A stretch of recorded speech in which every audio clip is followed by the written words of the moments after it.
নিয়ে কথা বলি। আপনারা জানেন আমি বিএনপির নানা ইস্যু নিয়ে আলাপ করতেছি, বিএনপির রাজনীতির সাথে আমার দ্বিমতের জায়গাগুলো তুলে ধরতেছি। বিএনপির অনেকে বলতেছেন যে আপনি জামাতের কথা বলেন না কেন। বিএনপিকে নিয়ে দেশের মানুষ মহা বিপদে আছে। এই বিএনপিকে লইয়া আমরা কি করব বললেন Pinaki Bhattacharya. Ladies and gentleman, কাছে এবং দূরে, দেশে এবং প্রবাসে আমার যে সকল শুভাকাঙ্ক্ষী রয়েছেন সবাইকে জানাচ্ছি আন্তরিক শুভেচ্ছা ও অভিনন্দন। 24 আপডেট নিউজ ইউটিউব চ্যানেলের পক্ষ থেকে সবাইকে জানাচ্ছি আসসালামু আলাইকুম রহমতুল্লাহি ওবরকাতু। আশা করছি সবাই ভালো আছেন। চলুন পিনাকি ভট্টাচার্যের এই ভিডিওটা দেখে আসি, খুবই গুরুত্বপূর্ণ একটা ভিডিও।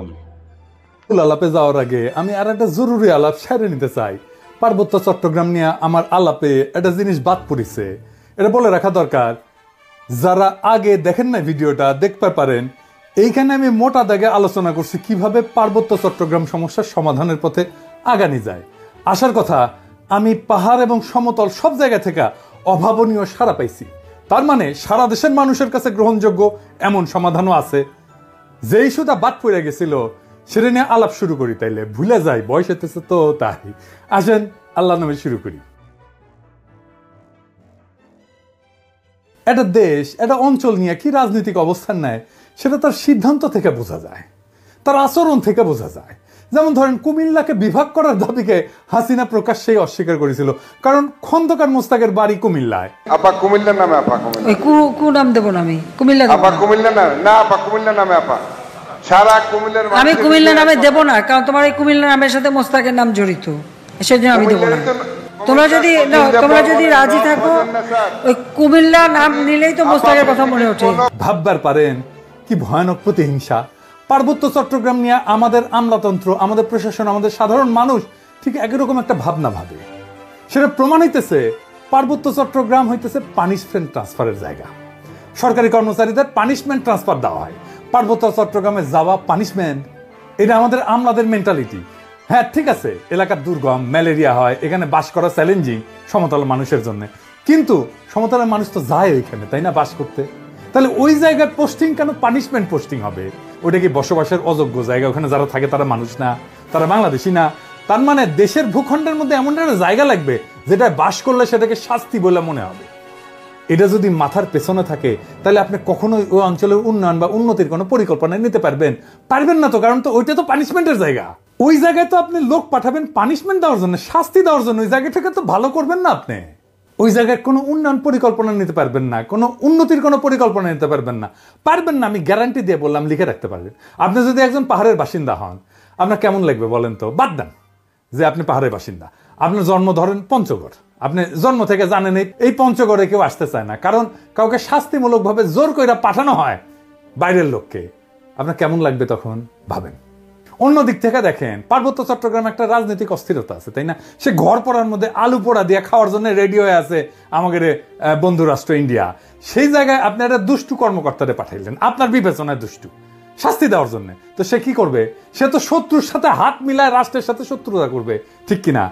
এটা আমাদের রাষ্ট্রনায়করা চিন্তা করলো না, কারো মাথায় আসলো না যে এবার বুঝেছেন তো ওনারা বুদ্ধিমান, উচ্চ শিক্ষিত হইলেও আক্কেল কম। বুদ্ধি, শিক্ষা, ডিগ্রি না থাকলেও চলে, কিন্তু আক্কেল না থাকলে সারা। এইভাবে রাষ্ট্রের হোকা মারিছে শিক্ষিতরা। রাখাইন রাষ্ট্র হইতেছে, মায়ানমার রেজিম বদলাবে, রোহিঙ্গা ইস্যু আছে। পার্বত্য চট্টগ্রাম অঞ্চল আমাদের জন্য খুবই গুরুত্বপূর্ণ হয়ে উঠবে শিগগিরই। আমি ডক্টর খলিলুর রহমানের প্রতি দৃষ্টি আকর্ষণ করতেছি, জনপ্রশাসনে পার্বত্য চট্টগ্রাম প্রসঙ্গে একটা মৌলিক পরিবর্তন আনতে হবে। এইটা আপনার যে দায়িত্ব রোহিঙ্গা ইস্যুতে, তার সাথেও যুক্ত। আশা করি এটা আপনি করবেন। আপনারা জানেন উনি আমার গুরুজন এবং প্রিয়জন, ওনাকে আমি ব্যক্তিগতভাবে বলতেই পারি, কিন্তু এইটা এমন একটা জাতীয় গুরুত্বপূর্ণ ইস্যু যে এইটা আমি প্রকাশ্যেই ওনাকে আহ্বান জানানো সঙ্গত বলে মনে করতেছি। ডক্টর খলিলকে আমি আসলে কি কাজ করার আহ্বান জানাই, আসেন সেটা একটু শুনি। পার্বত্য চট্টগ্রামে আমরা আমাদের বেস্ট অফিসারদেরকে পাঠাবো, বেস্ট সেরা অফিসারদেরকে পাঠাবো, যারা শুধু তাদের পেশায় দক্ষ না, তারা হৃদয়বান মানুষ হবে। পার্বত্য চট্টগ্রামে গান্দা অফিসার যাবে না, দুষ্ট অফিসার যাবে না। ভালো অফিসার কেন যাবে ওইখানে? কারণ উনাদের আমরা প্রণোদনা দেবো। পার্বত্য চট্টগ্রামে পোস্টিং এর জন্য মূল বেতনের দ্বিগুণ প্রণোদনা হিসাবে পাবে যারা যাবে। জয়েন্ট সেক্রেটারি পর্যন্ত যাইতে হইলে পার্বত্য চট্টগ্রামে কম করিয়া হইলেও 2 বছরের সার্ভিস থাকার রেকর্ড থাকতে হবে। আপনি দেখেন পার্বত্য চট্টগ্রামের চেহারা 2 বছরের মধ্যে পাল্টায় যাবে। পার্বত্য চট্টগ্রাম হয়ে উঠবে সবচাইতে শান্তির আর সমৃদ্ধির এলাকা। আমি চ্যালেঞ্জ দিলাম, লিখে রাখতে পারেন।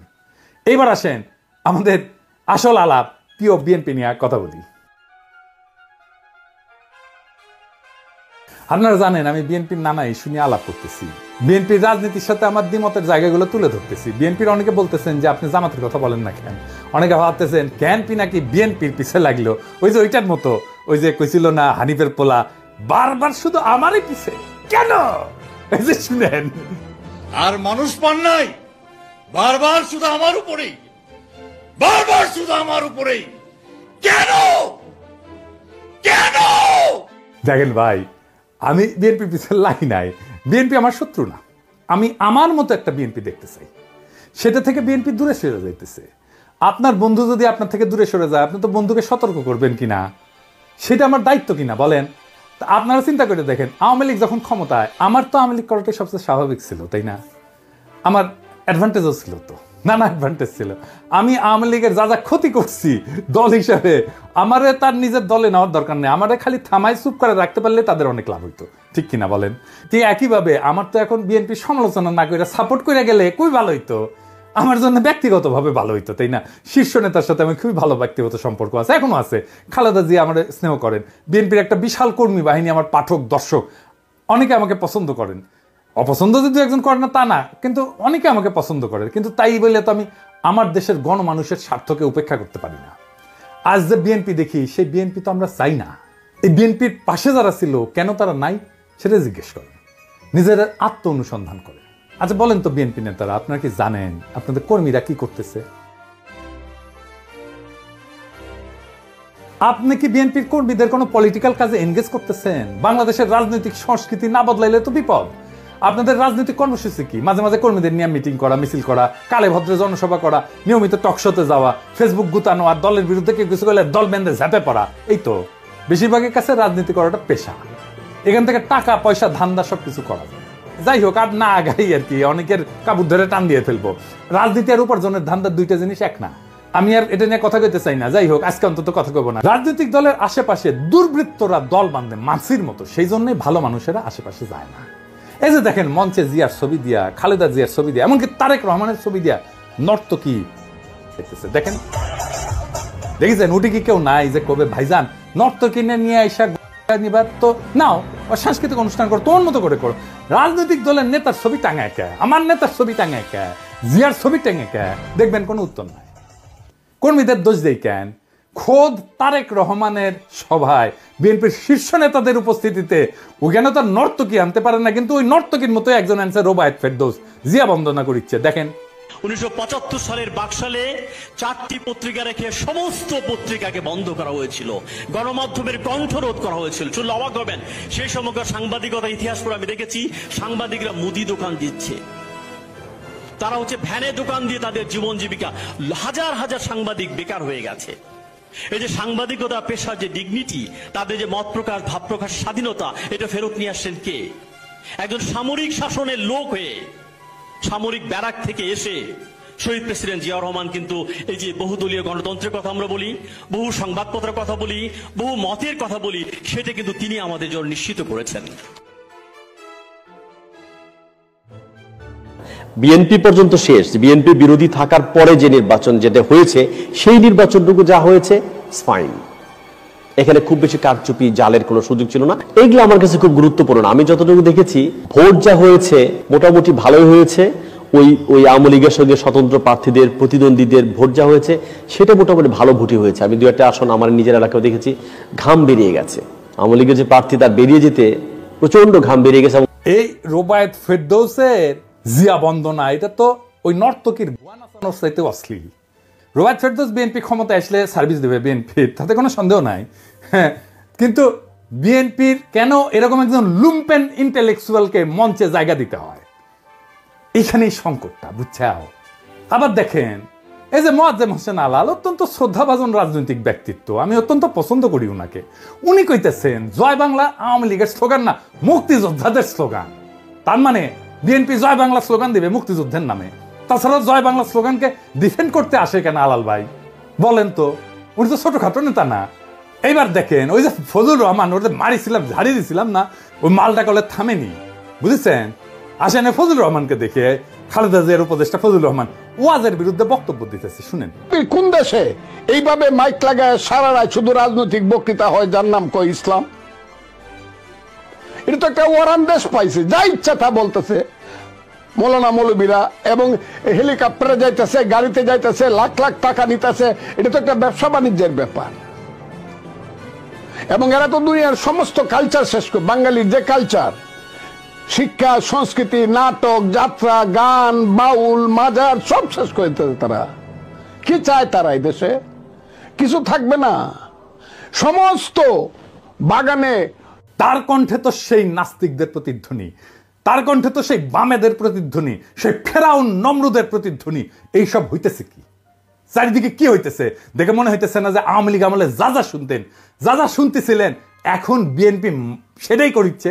শুধু বিএনপি মাইক বাজায়, ওই যে সোহরাওয়ার্দীর বডিগার্ডের ভাষণ না বাজাইতে শুরু করে। এটাই তো আমার চিন্তা এখন। এই ফজলুর রহমান তো খালেদা জিয়ার উপদেষ্টা, সে খালেদা জিয়াকে কি উপদেশ দিবে? কি করাই নিবে খালেদা জিয়াকে উপদেশ দিয়া? সেটা কে আল্লাহ জানে। আপনি এখন কইবেন খালেদা জিয়াকে কইলেই শুনবেন উনি? আপনাদের একটা জিনিস জানায় রাখি, উনি খুবই ডেমোক্রেটিক লিডার। উনার আশেপাশে দায়িত্বশীলদের পরামর্শ উনি শোনেন এবং সে অনুযায়ী কাজ করেন। উনি বোঝেনও যদি যে কাজটা করা উচিত না, তারপরে উনি করেন। এটা খালেদা জিয়ার লিডারশিপ কোয়ালিটির এটা একটা গুরুত্বপূর্ণ দিক, যে উনি ডেমোক্রেটিক্যালি সিদ্ধান্ত, ওনার নিজের সিদ্ধান্ত যদি এটার বিরুদ্ধেও হয়, তারপরেও দলের লোকেরা, অন্যান্য দায়িত্বশীলরা যেটা বলবে সেটাই উনি করবেন। এই প্রসঙ্গে একটা ঘটনার কথা উল্লেখ করি, যা আমি ওই ঘটনায় যুক্ত একজনের কাছ থেকে শুনছি। বলে না হর্সেস মাউথ। বিষয়টা জানলে আপনারা বুঝবেন কেন আমি ফজলুর রহমানের এই অ্যাটিটিউডে বিচলিত হচ্ছি। গল্পটা আর এক ফজলুর রহমানকে নিয়ে, বীর ফজলুর রহমান, বিডিআর এর জেনারেল ফজলুর রহমান। আপনারা ওনাকে চেনেন, রেসপেক্ট করেন, কিন্তু আমি জানি না যে ওনার সমস্ত কীর্তি, ওনার সমস্ত গৌরব এটা জানেন কিনা। উনি মুক্তিযোদ্ধা ছিলেন, উনি মাদ্রাসা পড়া ছাত্র কিন্তু ব্যাকগ্রাউন্ডে, এবং বিডিআরে থাকাকালে তার নেতৃত্বে 2000 সালে বাংলাদেশ এবং মায়ানমারের মধ্যে একটা যুদ্ধ হয়েছিল, নাভ যুদ্ধ বলে। বাংলাদেশের একজন সেনারও মৃত্যু হয়নি, কিন্তু মায়ানমারের 650-র উপরে সৈন্য নিহত হয়েছিল। মায়ানমার পরাজয় মেনে নিয়ে শান্তি চুক্তি করছিল। 2001 সালে ভারত একটা জায়গা জোরপূর্বক দখল করে নিয়েছিল, সিলেটের পাদুয়ায়। এটা উদ্ধার করে 72 সালে এটা দখল করছিল। 72 থেকে 2001 সাল পর্যন্ত বিএসএফ এর দখলে ছিল ওই অঞ্চলটা, বাংলাদেশের ভূখণ্ড। আবার 2001 সালের 18 এপ্রিল ভারতের কুড়িগ্রাম জেলার রৌমারী উপজেলায় বড়বাড়ি বিডিআর ক্যাম্প দখলের জন্য বাংলাদেশের অভ্যন্তরে বিএসএফ আগ্রাসন চালায়। উনার নেতৃত্বে বিডিআর বাহিনী অনুপ্রবেশকারী বিএসএফ এর দলকে পরাজিত করে এবং অনেক বিএসএফ এর জওয়ান মারা যায়। এবং বিএসএফ ওই ঘটনার জন্য এই জেনারেল ফজলুর রহমানকে বিশেষভাবে দায়ী করে। উইকিপিডিয়াতে একটা ঘটনা লিখিছে যে ফজলুর রহমানের কেনিয়া সুপু আছে না, ওই যে সুপু প্রেসিডেন্ট, বিএনপি প্রিয় প্রেসিডেন্ট আর কি, ওই যে 1975 সালে 20 আগস্ট সোহরাওয়ার্দীর বডিগার্ডের জয় বাংলা করে দেওয়ার প্রতিবাদ করতে গিয়ে গ্রেপ্তার হয়ে জেলখানায় নিয়ে যাওয়া হয়। সেখানে সে লিখিচ্ছে ফজলুর রহমান নাকি তাতি মারতে মারতে কইছিল, এই বেটা তোর বঙ্ক বল্টু কোথায়? উঠি লিখিছে, ও নিজে লিখিছে, উনি লিখিছে উনি নাকি পাকিস্তানি ফেরত সামরিক অফিসার। এটা সুপুর নিজেই লিখিছে, তবে এটা ভুল। আমি জেনারেল ফজলুর রহমানকে জিজ্ঞেস করেছিলাম যে ফজলুর ভাই এটা কি আপনি করেছিলেন? আমাকে পাশত লাথি মারিছিলেন? তো বলেন পিনাকি তোমাকে মনে হয় আমি এই কাজ করতে পারি। সুপু যার কথা লিখেছে সেই লোক হইতেছে 15 ইস্ট বেঙ্গল রেজিমেন্টের নাম হইতেছে ফজলুর রহমান ফারুক। উনি এখনো বেঁচে আছেন কিন্তু। আর উনি ফজলুর রহমান ছিলেন 10 ইস্ট বেঙ্গল রেজিমেন্টের, এবং বরং উনারে ডেকে আনা হয়েছে যে চুপপুরে ধরা হয়েছে, যায় উনি ছাড়াইছেন চুপপুরে। যাই হোক, উনি আর্মি থেকে কিভাবে বিদায় নিলেন এটা জানেন? আসেন সে আলাপটা করি। উনাকে বাধ্যতামূলক অবসরে পাঠানো হয়েছিল। পাঠাইছিল কে জানেন? কে জানেন? হাসিনা না, খালেদা জিয়ার সরকার। খালেদা জিয়াকে কয়েকজন জেনারেল এই বুদ্ধি দিছিল। কোন কোন ইন্ডিয়াপন্থী জেনারেল এই বুদ্ধিটা দিছিল তাদের নামটা বললাম না, আমি সবার নাম জানি। মনে রেখেন, এটা আমার জেস্টার অফ গুডউইল। বললে কলে সিপাহী জনতার মাইর খাইয়া ভত্তা হইয়া যাবেন, আমি কইলাম না। সেই জন্য ইন্ডিয়া পাদুয়ায় রৌমারিতে বীরত্বের বদলা নিল। কি দিয়া? তারে বাধ্যতামূলক অবসর পাঠায়। কার হাত দিয়া? খালেদা জিয়ার হাত দিয়া। কি কি যুক্তি দিছিল ওই জেনারেলরা জানেন? আসলে এদের হচ্ছে মাদ্রাসা ঘৃণা। যেহেতু উনি মাদ্রাসা ব্যাকগ্রাউন্ড থেকে আসছে, সেই জন্য মাদ্রাসা এলিটরা পছন্দ। আমি এই জন্যই এলিটদের দেখতে পারি না। ভয়ঙ্কর মাদ্রাসা ঘৃণায় এলিটদের মধ্যে। ও কইছিল যে উনি নাকি মডার্ন ওয়ারফেয়ারের কিছুই জানেন না, উনি মাদ্রাসা ব্যাকগ্রাউন্ডে। জেনারেল ফজলুর রহমানের মতো গৌরবজনক লড়াইয়ের ইতিহাস কয়জন জেনারেলের আছে বাংলাদেশ সেনাবাহিনীর? দেশের মাটি উদ্ধার করে দিল, দেশের সার্বভৌমত্ব রক্ষা করলো, আর তাকে পুরস্কৃত করা হলো বাধ্যতামূলকভাবে অবসরে পাঠানো। এই যে ফজলুর রহমানের মতো উপদেষ্টা খালেদা জিয়া যদি থাকে না, তাহলে এদের দিয়া ইন্ডিয়া প্রতিশোধ নেবে। খালেদা জিয়ারে যেমন করে সাইন করে দিছে বাধ্যতামূলক অবসরে ফজলুর রহমানের, তারেক রহমানও সাইন করে দিবে। এখানেই আমার ভয়। বিএনপি শুধু না, জামাতকেও বলতেছি, জনগণের সাথে আপনাদের ন্যূনতম 4 দফার চুক্তি করতে হবে। আপনারা নির্বাচন করবেন, যাই করবেন, তার আগে 4 দফা চুক্তি করতে হবে জনগণের সাথে। ভোটই একমাত্র ক্ষমতায় যাওয়ার পথ না। জনগণের সাথে আপনার এগ্রিমেন্ট কি? আপনার ম্যানিফেস্টো না, আপনাকে জনগণের সাথে এগ্রিমেন্ট করতে হবে। এবং আমি যে এগ্রিমেন্টের কথা বলতেছি, এটা জনগণের চাওয়া, দরকার হলে আমি ভোট নিয়ে দেখাই দিতে পারবো। এবং দেখবেন জনগণ কিভাবে আমার এই 4 দফাকে সমর্থন করে। 1 নম্বর দফা, আওয়ামী ফ্যাসিবাদকে চিরতরে কবর দিতে হবে। 2 নম্বর, ভারতীয় আধিপত্যবাদের চিরতরে অবসান ঘটাইতে হবে। 3 নম্বর, একটা সাম্যের সমাজ তৈরি করতে হবে। 4 নম্বর, একটা ইনসাফের রাষ্ট্র কায়েম করতে হবে। এই 4টা ভেরি সিম্পল। এই ফ্রেমের মধ্যে থাকলে সেটাই হবে জনগণের সাথে চুক্তি মানা। এর বাইরে, এই বাউন্ডারির বাইরে যাইতে পারবেন না। কথা ক্লিয়ার। আমাদের ঠেকানোর চেষ্টা করতে পারেন, আমরা সর্বশক্তি দিয়ে আমরা বাধা দেওয়ার চেষ্টা করব। ফাইনালি আমার ক্ষুদ্র ভ্রাতাদের জন্য ওরা গতকাল রাশন ট্রাক দেখে হেভি খুশি হয়েছে। হ্যাঁ, যে আমরা রাশন ট্রাকে কিনবো, এটা গেলে সিদ্ধান্ত হয়ে গেছে। তো এটা হইতেছে রাশন ট্রাকের পেজ। এটা সাহেব দেখা দেন, নানা মডেলের ট্রাক আছে এটি। হ্যাঁ, দেখিস কত সুন্দর সুন্দর রাশন ট্রাকের মডেল দেখিস? হ্যাঁ হ্যাঁ, দেখে দেখে আমার ক্ষুদ্র ভ্রাতাদের চোখ চকচক করছে। মনে হচ্ছে এখনই ঝ্যাপে পরে ট্রাক চালাবি। হেভি ড্রাইভিং এর লাইসেন্স আছে বেটা? হ্যাঁ, আগে লাইসেন্স হোক, তারপরে ট্রাক চালানি। আচ্ছা, এইটা সাহেব ট্রাকের ভিডিও দেখেন না এটা? হ্যাঁ, দেখেছেন হাউস করিছে আমার ক্ষুদ্র ভ্রাতারা। ওই দেখবেন এরপরে ওই পেজে লাইক টাইক দিয়ে ভাইসে দিবি আর কি। দেখেন, আরো দেখবেন, দেখেন এগুলা করবেন কি? প্রিন্ট করবেন, প্রিন্ট করে হাঙ্গারে বিএনপির ভাই করে দেখা করবেন যে টেম্পু স্ট্যান্ড নিয়ে ঝগড়া করে লাভ কি? পিনাকি তো তাকে স্ট্যান্ড বানাচ্ছে, ইটি আসো ইটি আসো। আমার ক্ষুদ্র ভ্রাতারা কবে দাদা হইলে কি বুড়া বয়সে মাথা মুথা খারাপ হয়ে গেল কে? এই এত উত্তেজিত কে?